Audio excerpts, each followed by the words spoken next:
Hello everyone, welcome to Scorcher Toys at AnyMoon.com's review of Bandai's DX VF27 Lucifer Renewal toys.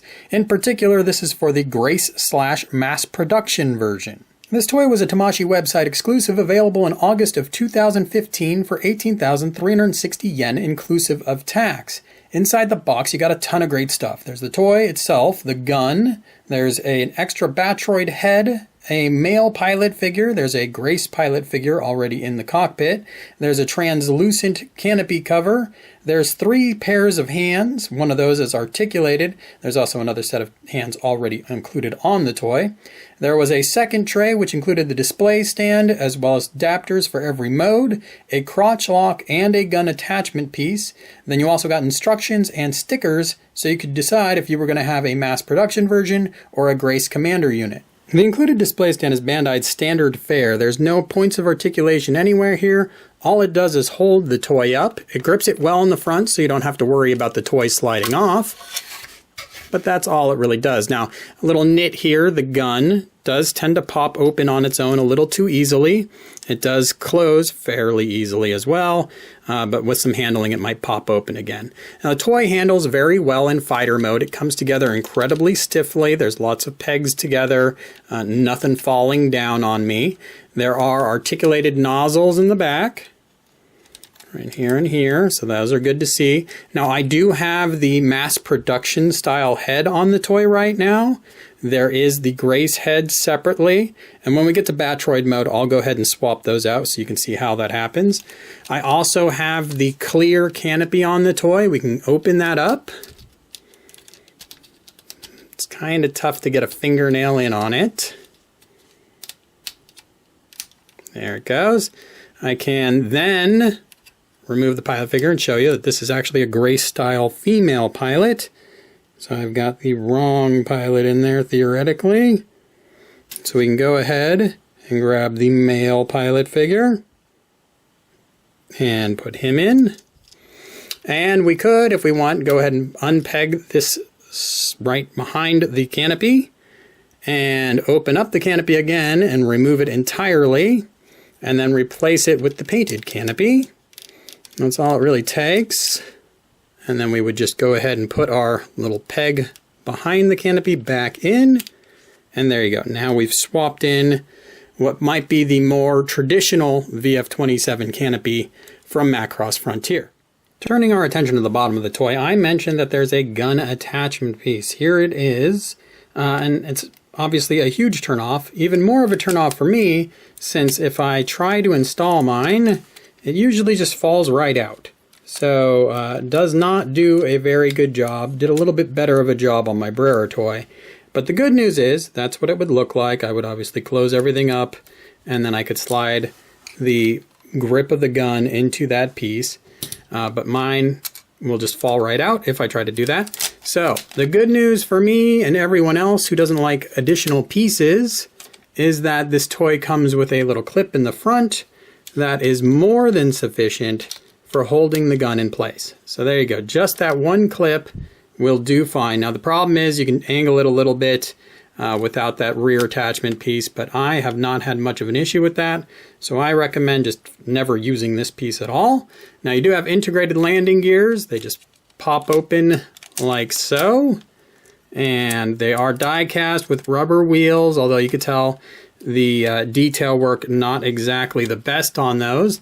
The front landing gear is a little tricky. You got to open up your gun if you've got it attached and then pop open those doors, bring the gear back, and then you have an articulated tow bar, again rubber wheels, and the toy will sit just fine and roll even with that gun attached. So all positives there. This toy comes with fixed posed knife hands already installed, and I am too much of a stickler for perfect transformation to deal with that. So what I recommend you do is go ahead and remove those hands and install your articulated hands,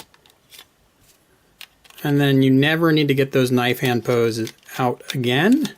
Once we have those off, we grab our shield and put it back into position. Obviously a little bit tighter of a fit. There we go. So now that is in position. We can go ahead and bring our legs back down.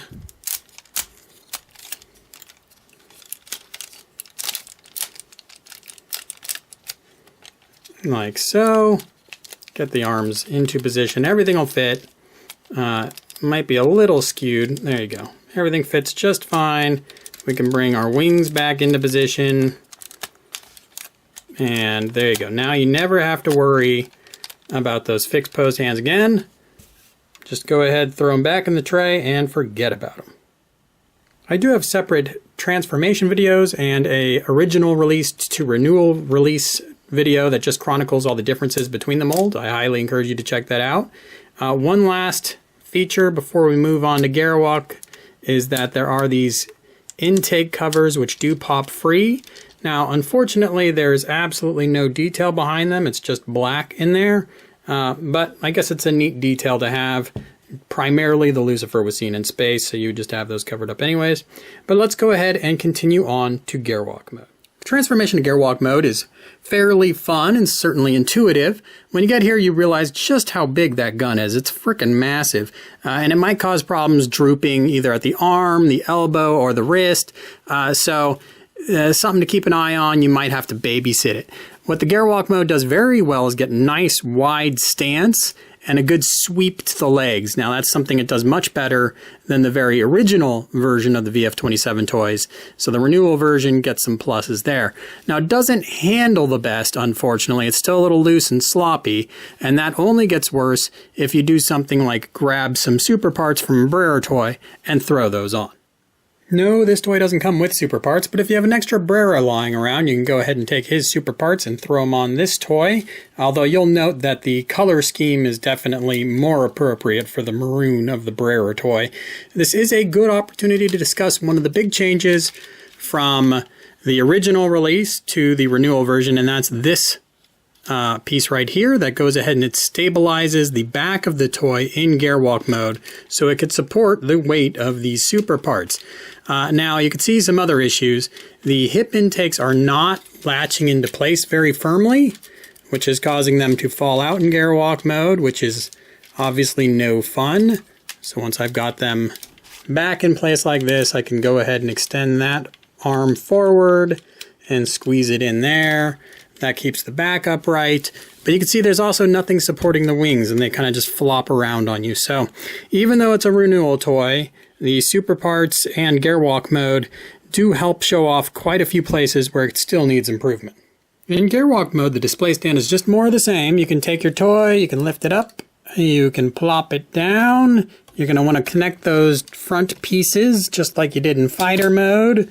The back will be supported by this back clip, but there's nothing really more to it than that. Now it's elevated.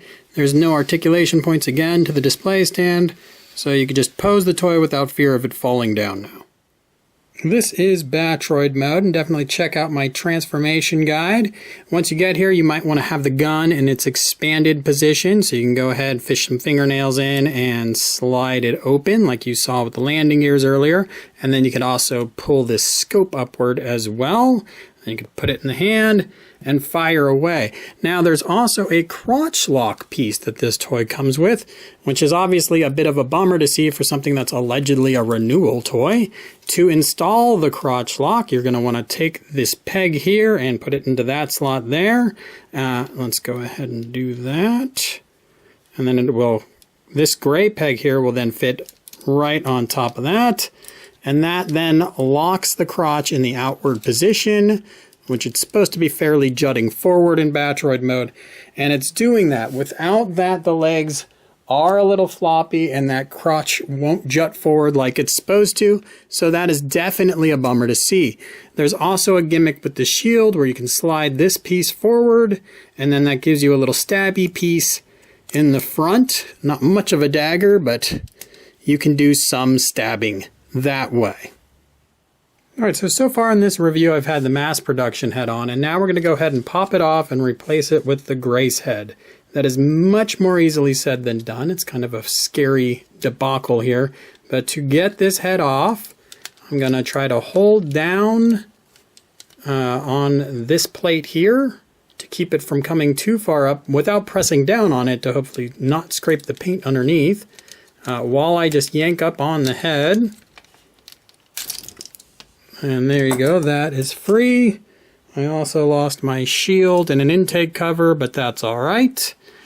So now I want to go ahead and install my Grace head, again without pressing down so hard that I am scraping paint in the front or in the back. This will probably be the last time I ever change this head because of those concerns. There we go. Now I have the Grace head on the toy, and we are in business. All right, let's talk about articulation. You have a ball jointed head. You also have that laser on the top that goes back and forth. So you go angle, up, down, left, right. You have the ability to swing around at the arm. You do not have the ability to come straight out at the arm like you do on Renewal VF25 toys. There's a pivot mid-arm. I'm going to just take that shield off. You have the ability to double joint the elbow to get that full up and touch the chin if you want. You have also the hands, the articulated hands on ball joints that I showed you earlier. They have a thumb and a pistol finger and 3 fingers that are together as one. Moving down, theoretically there's a waist joint, but if you're using that crotch lock, you eliminate the waist joint entirely. And you would have to kind of pivot it forward to get that twist, and there's not much of a twist to it. Let's see if we can get there. So I'm going to remove that crotch lock, twist the toy forward, and get just a little bit of back and forth. So not really even worth removing the crotch lock for. Coming down, you have the ability to bring the leg forward, quite extreme, and come back. You got to be careful of these little canards as you come back. Obviously, there is a Gwalk joint underneath. You have the ability to bring the knee back about 90 degrees. You can come forward as well. And in doing that, I've extended the leg out. There's also a twist point in that knee. Let's bring that back up. Your feet have individually articulated toes. And the ankles are kind of a ball joint, so you can come down with the whole foot, come up with the whole foot, and rock left or right. So that's pretty cool. So overall, you do have the ability to get into most really cool poses you want to get into. There are some questions about if the toy will have the stability you want once you get there. In particular, these back pieces here, very little resistance on the wings. So that's a bummer to see, but otherwise fun to play with. One of the benefits of using the display stand in Battroid mode is that the adapter actually replaces the need for the crotch lock mechanism. So take your toy, you can go ahead and remove the crotch lock if you had it in there, and then you're going to go ahead and just slide it on top of this piece here, and then there you go. You don't have to worry so much about your toy flopping over as you put it in that perfect pose you've been wanting to try. Here is a quick scale comparison. It's 24 centimeters tall in Battroid, which is the same size as a Renewal VF25 and exactly 1/60 scale. Obviously that's a little bit smaller than a 1/60 VF0, this is Arcadia's, and a bit bigger than a 1/60 VF1, as we see in the Yamato/Arcadia on the end there.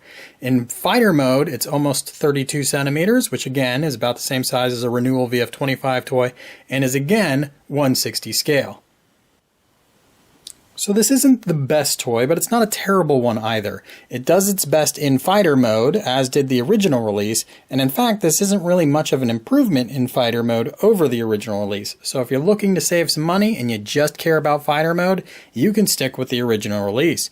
Of course then you won't get the mass production head, but I'm not sure that many people really care about that. As a Renewal toy, this toy does leave a lot to be desired, and it comes after the Renewal VF25 and the YF29 toys, which are definitely superior. So a step backwards, definitely a letdown. There are a lot of areas where this toy could still improve, especially around stability and stiffness in a few of those different modes, especially Gwalk and Battroid. So not the most fun to handle in Gwalk and Battroid, but it does do a good job looking the part. So if you're not going to be handling it too much, just looking for a really good display piece, it definitely accomplishes that. So these are the things to consider if you're out there shopping for a Renewal VF27 toy. And again, I use that term renewal sort of lightly. Visit anymoon.com for my full article. And as always, thanks for watching.